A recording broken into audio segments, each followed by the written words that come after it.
Hey scrappy friends, Helen here for the Hey Little Magpie creative team.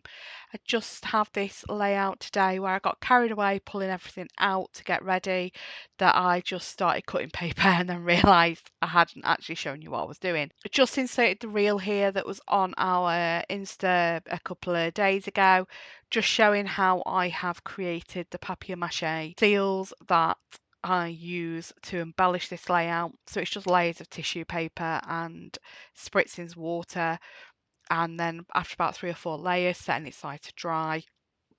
So yeah, just adding them all there and then peeling the piece off, trimming it down, and then I've used some of the Lindy Stamp Gang Magicals to then colour and highlight the image.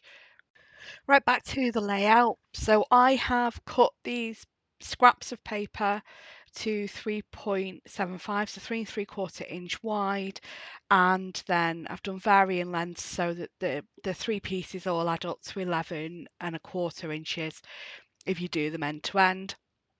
So I've done 3 rows and just 3 varying lengths. As I said, they're all cut from my scraps because I'm also this month taking part in Baby Got Scraps Hot.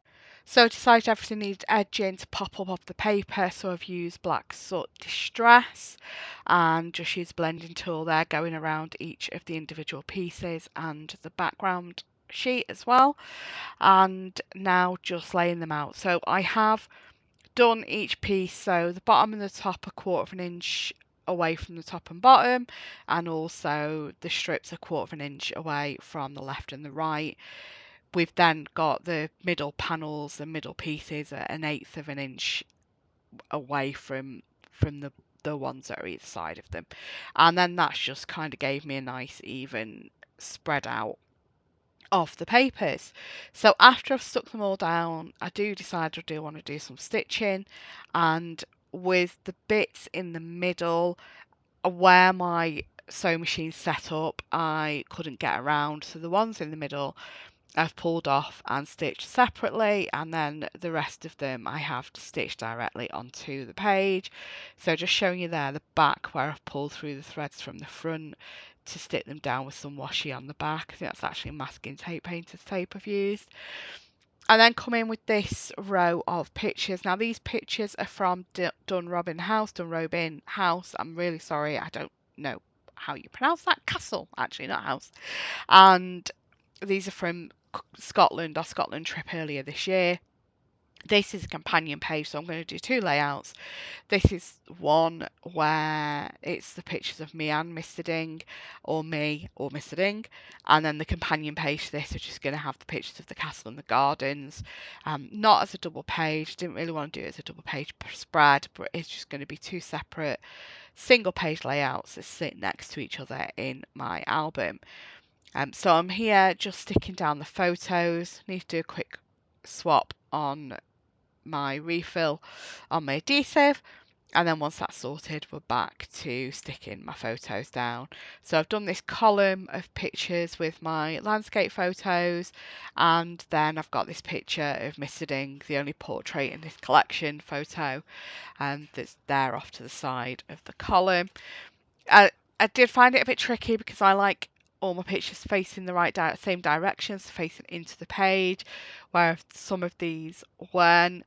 But I do get over it and just think I've, with placing of the embellishments leading your eye that way instead of by the photos. So just sticking down the title, I've decided to use this from the word sheet in the order it was on the sheet. I have forgot to mention this is using Vicki Boutin print shop, so we're going back to an earlier collection and having a break from Discover and Create today. Then using these arrows, as I said, to leave the eye around the page, and these little tiny puffy hearts I'm going to put on my 2 papier-mâché pieces that I've made with the wax seal head and some tissue. The reason behind the ruler as an embellishment is just for how far a walk this was, and up and down the steps from the castle down to the garden.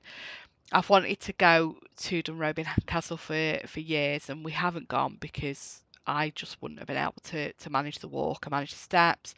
But after the weight I lost over the previous 12 months, then, this became possible, and I actually found it a lot easier than I thought when I looked at it. So I was really pleased. So that's the rule that I've put on there, is measuring the accomplishment, measuring the walk-in, and I just felt it's quite a fitting embellishment, not random as it looks. Just using some of my washi stickers that I've got from Hey Little Magpie. These are the coffee rings. I'd run out of coffee rings in print shop, and I just had these two partial ones. And you know me, I like 3 embellishment clusters. So I think the only thing I've got in 3 places that are the same are these embellishment rings. I do put a third actual arrow on that cluster to the far right, but it is a sticker one rather than a puffy sticker. And that one there, I do actually rip it as I was pulling it off, the one that's just below the picture of Mr. Ding, which is fine because it's been tucked underneath the photo, so it didn't matter that I'd accidentally ripped the washi in two. And just in my frustration of trying to put these coloured ones where I want them, this pink one ends up somewhere a little different, but I still like it in the end. So yeah, just sticking that down. We are near the end of the video now, so if you haven't already subscribed, please hit that subscribe button and the thumbs up for the video. It really helps the channel if you are engaging with the videos.